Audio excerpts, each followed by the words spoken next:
In this week's Salute the Badge report, one of the first telephone numbers we learn as kids is 911, where we know help is waiting on the other end of that line. But it takes nerves of steel to be on the front line of emergencies like that. Tonight we meet a Missoula County 911 dispatcher who was always just 3 digits away. I've always had a passion of helping people, wanting to help people. 911, what are you reporting? In the basement of the Missoula County Courthouse, J.D. Sessions is ready for his shift at the 911 center.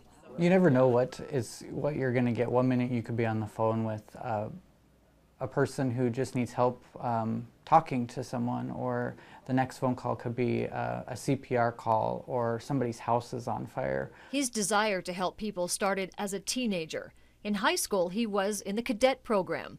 And along with being a dispatcher now, he's also a firefighter for the East Missoula Fire Department and a reserve deputy for the Missoula County Sheriff's Office. He's pretty even-keeled. He has to be in a business where he is driven to protect and serve. You get that adrenaline, but you know that you need to stay calm, because on the other end of those phone calls or the radio that somebody else might not be calm, so you need to help them stay calm also.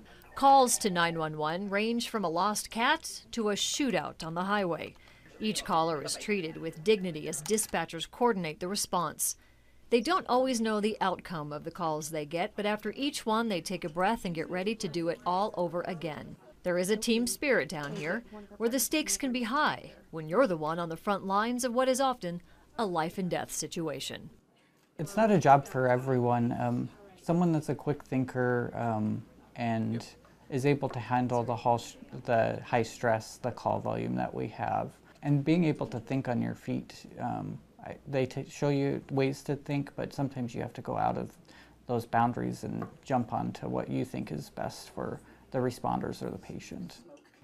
JD tells me calls involving law enforcement officers are usually the most stressful, since they form such a bond with the men and women out on the streets, whether it's in person or just over the radio. And of course, I've known a lot of dispatchers over the years, and I'll tell you, that is one of the toughest jobs in law enforcement. I honestly couldn't do it. Big things, especially like you say, if there's a tragedy and then something happens to that officer, and they're the ones right there. So yeah, salute to all of them.